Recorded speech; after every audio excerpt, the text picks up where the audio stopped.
Si aujourd'hui tu as l'impression d'être perdu constamment dans tes tâches, que tu as l'impression d'aller de droite à gauche, de basculer entre toutes ces tâches, d'oublier des actions à fort impact pour ton entreprise, pour tes collaborateurs, pour les personnes que tu manages ou pour tes projets, cette vidéo elle est faite pour toi. Aujourd'hui on va parler du système GTD. La promesse, c'est entre guillemets de te faire gagner entre 10 et 15 heures par semaine. Alors évidemment ça semble utopique comme ça semble énorme. Je vais m'exprimer rapidement. Pourquoi on peut gagner autant de temps? Tout simplement parce qu'on va perdre du temps de décision, avec des décisions qui seront déjà faites. Je vais t'expliquer sur le système. On va perdre en temps de réflexion. Tu n'auras plus besoin de te dire constamment, ok, qu'est-ce que j'ai à faire, quand est-ce que j'ai à le faire, comment ça se goupille, etc., etc. Et on va gagner en temps d'action, en impact. Aujourd'hui, je vais te présenter tout le système, je vais te présenter ce que tu fais sûrement aujourd'hui, que tu puisses savoir si c'est fait pour toi, ce que tu peux faire demain, comment le système fonctionne, et je vais te présenter 3 frameworks avec. 3 frameworks, il y en a un qui est très connu et 2 que tu vas sûrement moins connaître. Des frameworks que je mets en place chez mes clients, chez des personnes qui dirigent des équipes, qui ont besoin d'avoir un fort impact pour un minimum de temps, parce qu'il y a beaucoup de choses à gérer. Et concrètement, comment ça fonctionne? Déjà, je vais te présenter ce que tu fais sûrement aujourd'hui. Aujourd'hui, tu as une to-do list comme tout le monde. Moi, je vais avoir du papier qui est juste à ma droite, j'ai un paperboard encore une fois à ma droite, j'ai un autre petit cahier à ma gauche, je vais avoir mes notes d'Apple, etc., etc. Comment ça fonctionne? On a une désorganisation des to-do list. On fait une capture aléatoire pour la plupart. On note des tâches sans ordre précis. On n'a pas de méthode de traitement. On a une accumulation des tâches sans analyse. Par exemple, là je fais une vidéo pour toi, j'aurais pu noter, faire une vidéo et en même temps faire un post LinkedIn et en même temps répondre à client 1, répondre à client 2, répondre à client 3, répondre à prospect 1, prospect 2, prospect 3. J'accumule toutes ces petites tâches. Ma to-do list, elle est à rallonge, elle est énorme, j'en vois jamais le bout. Et j'arrive dans un mélange confus. Tâches, projets, mélangés, sans clarté, j'ai pas de priorisation qui est faite. Et en fait, je me retrouve juste avec un bout de papier, des to-do list qui s'accumulent. Et pour beaucoup, quand elle est trop pleine, on refait une nouvelle to-do list parce qu'on a rayé, mais on n'a pas tout rayé parce qu'on n'a pas tout fait. Et on accumule des to-do list. Et au final, on accumule même plus beaucoup de tâches dans les to-do list, on accumule beaucoup de to-do list dans notre liste de to-do list. Et ça, c'est ingérable pour beaucoup. Si aujourd'hui, tu as un poste à responsabilité et à fort impact de décision, comme j'aime les appeler, c'est impossible. Tu n'as pas le droit. Tu n'es pas autorisé de fonctionner comme ça. Effectivement, les défauts typiques de tout ça, c'est qu'on va avoir, comme je te disais, des oublis fréquents. On va oublier fréquemment des tâches importantes. En plus de ça, on n'a pas de priorisation. Donc, quid d'une tâche importante? Qu'est-ce que c'est pour toi? Ça, c'est la vraie question. On a une absence de priorisation. On a des listes trop longues. C'est exactement ce que je disais. On n'a pas de contexte. On n'a pas de contexte pour l'exécution des tâches. Si tu es quelqu'un qui a des décisions au quotidien, qui a une entreprise, qui est freelance, qui a besoin de gérer des équipes et en même temps de faire ce qu'il a à faire, parce qu'il n'y a pas que de la gestion, il n'y a pas que de la stratégie, le problème, c'est que si tu n'as pas de contexte, tu vas faire des tâches A pour un projet B et des tâches B pour un projet A, tu vas être complètement perdu au quotidien. Tâches vagues, sans action concrète définie, une révision irrégulière. La révision, c'est hyper important. Je ne te parle pas de révision d'école, je te parle de révision, l'amélioration continue. Comment est-ce qu'on développe des systèmes et comment on fait en sorte qu'ils soient pérennes. D'accord? En fait, le résultat, c'est quoi? Les problèmes sur ta productivité, dit courant, c'est que tu vas avoir des tâches de longue date qui restent sur ta liste pendant des semaines ou des mois. Moi, j'aime bien utiliser la règle simple. Si ta tâche, elle est en to-do depuis plus de 4 mois, allez, 5, 6 si on est vraiment gentil, c'est qu'elle n'a pas d'utilité. Tu la supprimes et tu te remets en question sur cette tâche. Une découverte tardive, des actions importantes, découvertes trop tard, qui sont faites en retard. Le nombre de fois où j'entends mes clients me dire « Ok, j'ai loupé un prospect ou un contrat, un appel d'offres important parce que j'ai répondu trop tard, j'ai oublié de relancer. » Mais imaginez l'impact que ça a sur votre société. Moins d'argent, moins de recrutement, moins de développement. Moins de temps pour vous, donc beaucoup plus de fatigue. Au final, vos to-do list, on pourrait dire que ça va agir directement sur votre fatigue, même si c'est que des effets qui se coulent. Une préférence pour les tâches faciles. Effectivement, ça c'est simple. Il y a un peu ce qu'on va appeler la règle des 2 minutes, et je vais t'en parler juste après, mais cette règle des 2 minutes, c'est de dire, ok, si ça fait moins de 2 minutes, je fais tout de suite. Mais si tu as une to-do list de 60 tâches et que tu en as 40 de moins de 2 minutes, tu vas peut-être les faire, mais 40 fois 2 minutes, ça commence à faire. Et ça va te prendre une bonne partie de l'après-midi, le temps de jongler et de tout faire. Et tu te retrouves avec, je fais les tâches faciles parce que c'est facile et il faut les faire maintenant. Et je ne fais pas mes tâches complexes. Un sentiment de désorganisation constant. D'incertitude. Évidemment, ça s'agit sur quoi? Si tu gères des personnes, ça agit sur ta confiance et ton leadership. Tu as l'impression d'être désorganisé. Tu es incertain de ce que tu as à faire, de pourquoi il faut le faire. Comment tu veux derrière aller donner des directives à des équipes et pouvoir leur dire, voilà, concrètement, notre plan de la semaine c'est ça, notre plan de la journée c'est ça, on avance là-dessus. Toi-même, tu perds ta légitimité envers toi. Ça, c'est le système actuel de 80% des personnes que je rencontre. Concrètement, entre le système GTD ou sans le GTD, sans le système GTD, tu te réveilles en te rappelant soudain une échéance. Alors qu'avec, tu vas savoir que tout est dans ton système. Ça apporte une réelle sérénité mentale. Tu te décharges mentalement. Tu as plus d'énergie. On va en parler juste après. Tu passes la journée à répondre aux emails urgents. Alors qu'avec un système, et je parle d'un système et pas d'un framework. Pourquoi je parle d'un système? Parce qu'un système, tu le modules à ta façon. Un framework, c'est créé par quelqu'un, c'est quelque chose idéalement qu'il faut utiliser tel quel. Le système, tu as toute l'implémentation, tu as tout justement ce que tu vas englober. Et toi, derrière, tu vas pouvoir décider, ok, qu'est-ce que je prends pas, comment je l'améliore. Il faut que ce soit fait pour toi. Et là, c'est un peu le système de révision dont je te parlais. Tu annules un engagement personnel pour une urgence pro. Moi-même, ça m'est arrivé plein de fois. Et ça arrive à tout le monde. Alors qu'avec un vrai système, tu as une vision claire de tes engagements, qu'ils soient perso ou pro d'ailleurs, hein. Et tu peux faire des choix éclairés. Là, ce que je vous parle, je vais vous donner des contextes professionnels parce qu'on est ici pour parler de pro, mais ça fonctionne pour le perso également. Tu te souviens d'une tâche importante en te couchant, alors qu'en fait, si tu l'as déjà capturée, déjà, ça va améliorer ton sommeil, t'as pas besoin de t'en rappeler. Tu vas tout simplement, en fait, comme le dit l'expression, dormir sur tes deux oreilles, parce que tu sais que tout est capturé, et que demain, tout sera toujours capturé. Tu remets constamment à plus tard les projets personnels importants, alors que tu pourrais avancer régulièrement sur tous tes projets grâce aux prochaines actions, on va en parler, et tu t'es épuisé après une journée de travail sans résultat tangible. Tu as l'impression d'être productif parce que tu fais énormément d'actions, mais la productivité, ça sert à rien. Nous, ce qu'on recherche, c'est de l'efficience. C'est de faire des actions spécifiques qui vont vraiment avoir un impact sur tes projets, sur ce que tu veux faire. Et donc, grâce au GTD, tu vas terminer la journée avec un sentiment d'accomplissement et une liste claire pour demain. Concrètement, comment il s'articule ce système? Il a été fait du coup par David Allen. Aujourd'hui. L'objectif, c'est de créer votre esprit en externalisant toutes les tâches avec un système fiable. David Allen, il aime bien dire le grand secret pour accomplir les choses, c'est pas tant d'accomplir les choses, c'est d'être convenablement engagé dans ton monde afin d'être présent avec ce que tu fais. Le but, c'est qu'on va rechercher un avancement et que toi, tu comprennes la méthodologie. J'aime beaucoup dire une méthode sert à rien sans méthodologie. Une méthode, c'est quelque chose que je te balance comme ça, tu te débrouilles. Si tu comprends la méthodologie, la réflexion derrière, tu peux la moduler à ta vie, ton environnement, tes équipes ou ce que tu veux faire. Et donc, tu es beaucoup plus à même de performer avec. Et si ta recherche, c'est pas de performer, tu seras beaucoup plus à même d'être à l'aise là-dedans. Concrètement, le système de GTD, c'est très simple, il est en 5 phases, 5 étapes cruciales. La première, c'est la capture, on va en parler après. C'est le fait de collecter toutes les tâches et les distractions. De collecter tout ce que tu as à faire. Donc ça, c'est un peu le système de to-do qu'on avait avant, de collecter tout ce que tu vas devoir faire. Il y a une première étape. Ensuite, tu vas clarifier, on va déterminer la signification et les actions requises pour chaque tâche. On va les organiser ensuite. On va les ranger dans des catégories appropriées. Et là, je vais te fournir 2 systèmes. Le système MOC, le système PARA. Tu pourras utiliser d'autres systèmes. Je ne vais pas te les présenter. Moi, j'utilise souvent le système Moscow ou Moscou. Tu l'appelles un peu comme tu veux. Tant qu'on se comprend, c'est l'important. Et il y a plein d'autres méthodes de gestion de projet ou de gestion des tâches. Ensuite, il va y avoir la réflexion, la révision dont je te parlais. Puis l'engagement, prendre les décisions éclairées sur les actions et surtout faire. Ça, c'est important. En fait, David Allen, il aime bien dire que c'est un concept mind like water. C'est-à-dire l'esprit comme l'eau. C'est le fait d'aller tout droit, tranquillement, sans interférence vers ces tâches, vers l'action, vers la proactivité sur ces tâches pour agir avec un système simple. Il dit tout le temps en fait que ta tête, c'est un bureau vraiment minable. Il n'a pas été conçu pour ça. Ça rend mieux en anglais. Je ne vais pas te faire la traduction, ce serait vraiment me desservir, si je puis dire. Mais concrètement, on va faire en sorte que ta tête soit plus un bureau. C'est pas le but. C'est pas comme ça que ça fonctionne. Donc déjà, on va commencer par une phase de préparation. La phase de préparation, je vais te donner un exemple sur le bureau parce qu'il y a des personnes qui vont travailler sur téléphone, d'autres sur tablette, d'autres sur ordinateur. Il y a l'environnement Windows, l'environnement Mac, il y en a d'autres. Il y a du papier, il y a du paperboard, comme je te disais. Moi, j'ai les deux à côté de moi parce que j'aime bien les utiliser pour des tâches de temps à autre. Il y a tellement de méthodes. Donc concrètement, tu vas t'assurer, première étape, et moi j'aimerais que tu le fasses en même temps, ou si tu veux pas le faire en même temps et si tu n'as pas 10 minutes à accorder à ça, que tu reprennes la vidéo plus tard, mais que tu agisses en même temps de me dire, quitte à mettre pause entre chaque étape. Que tu te fasses ton plan. Le but c'est que là, sur les 15-20 prochaines minutes, tu sois avec moi et qu'on sache que tu agis pour ça, pour que le système soit mis en place après. Ne fais pas de cette vidéo une vidéo qui ne va pas fonctionner après, que tu auras juste vu, tu auras l'information dans un coin de la tête, tu n'auras même pas fait de prise de notes. Tu vas pas la retenir et en fait peut-être dans 3 ans tu finiras par le mettre en place ce système parce que tu diras waouh c'est génial et tu auras oublié que 3 ans auparavant tu auras vu une vidéo que j'espère super et qui t'aurait permis de mettre ce système en place et donc de gagner énormément de temps dans tes journées et dans tes semaines. Donc tu vas préparer ton espace de travail, tu vas le dégager. Si on parle de bureau, tu le ranges. Si on parle d'un bureau fictif, tu vas commencer à ranger tes dossiers. Tu fais en sorte que ce soit quelque chose de propre, dégagé, organisé. Tu vas choisir un outil de capture. Tu vas rassembler des outils pour la prise de notes et les captures d'idées. Tu vas choisir déjà ton outil de capture. Est-ce que je fais sur du papier? Est-ce que je fais sur des notes Apple? Ou est-ce que c'est le truc principal? Et tu vas tout réunir. Donc là, tu choisis ton système et tu mets un outil de capture. Ok? Une fois que tu as fait ta phase de préparation, on rentre dans le dur. La première étape, c'est la capture, la phase de capture initiale.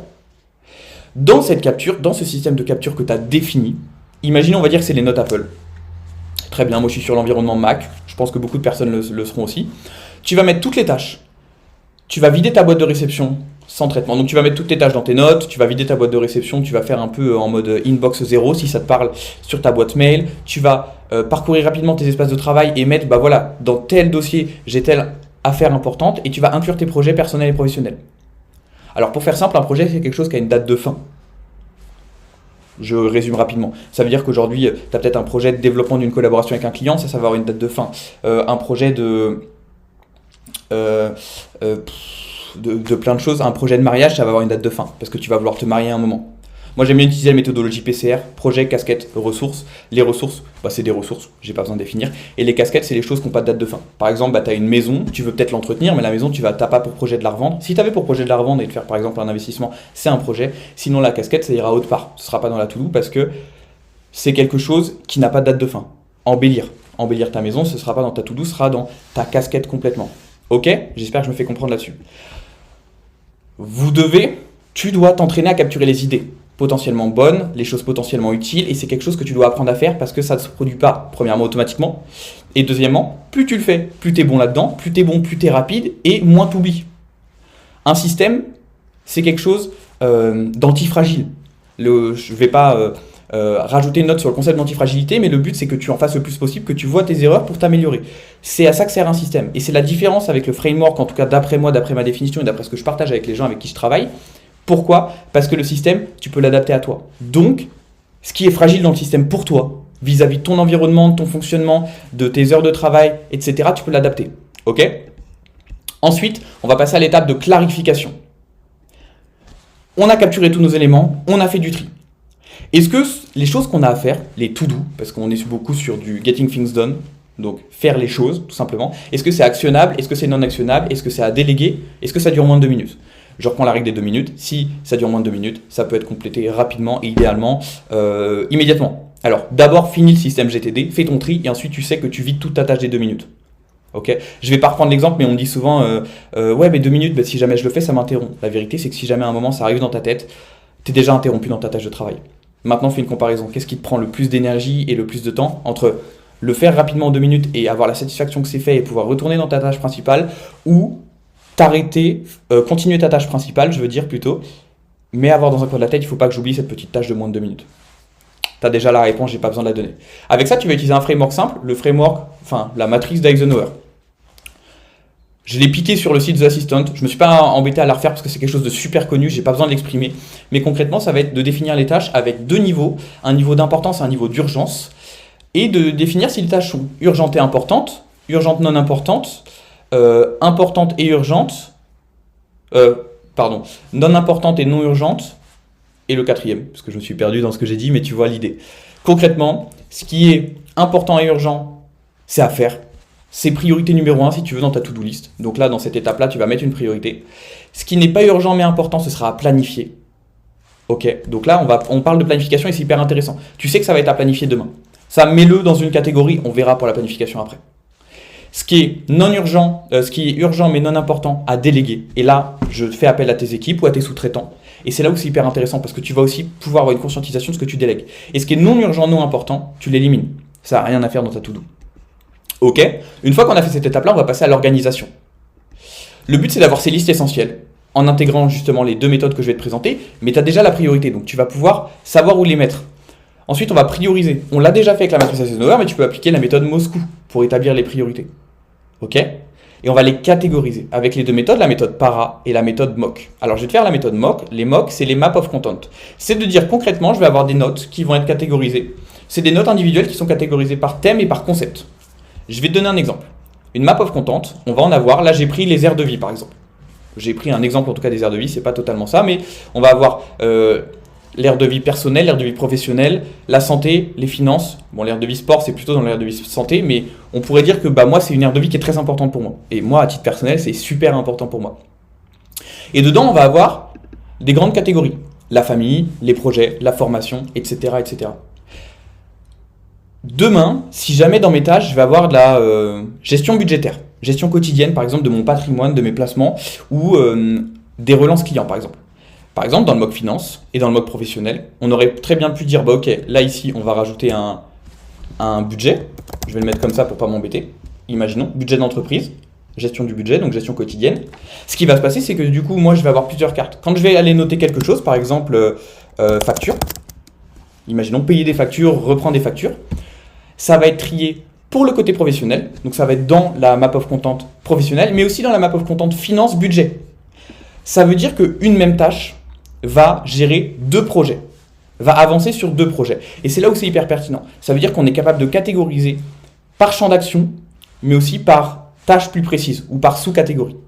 Donc demain, quand je vais vouloir savoir sur le mois, quand je vais faire ma review par exemple, ce que j'ai à faire sur le côté financier, ou même, pas en review, mais avant, si jamais je veux me dire, ok, le vendredi c'est gestion financière, je prends toutes les finances, personnelles, pro ou que pro, mais si j'ai plusieurs entreprises, bah pro de plusieurs entreprises, bah ok, je vais aller directement dans ma catégorie finance, je vais faire tous les budgets.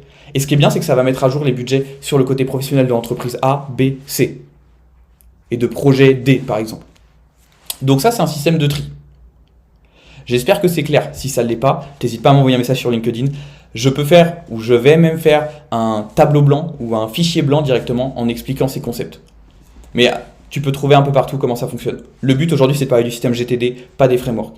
Ensuite, il va y avoir la méthode PARA. La méthode PARA, alors tac tac tac, on va la prendre ici. Donc on optimise la productivité avec le système PARA, par exemple. Donc c'est projet, domaine, ressources, archives. La réalité, c'est que c'est en fait projet, area, ressources, archives, pour faire très simple. Ok ? Concrètement, un projet, c'est une tâche avec un objectif défini, une date de fin. Je les mets les exemples, je ne vais pas les rappeler. Un domaine, donc c'est les responsabilités continues, sans date de fin précise. Les ressources, informations de référence sur des sujets qui t'intéressent. Et les archives, c'est un élément inactif des trois catégories précédentes. Alors, à la place de mock et para, tu peux utiliser PCR, ce dont je te parlais tout à l'heure. Je t'en ai parlé pour donner l'exemple. Concrètement, tu vas pouvoir trier par projet qui va représenter les tâches et tes objectifs spécifiques nécessitant une action immédiate, par domaine qui va t'englober des responsabilités, les engagements continus nécessitant une gestion régulière, par ressources ou par archives. Ok ? Donc là, on résume rapidement, parce que le but c'est quand même de s'en sortir et que je ne te perde pas.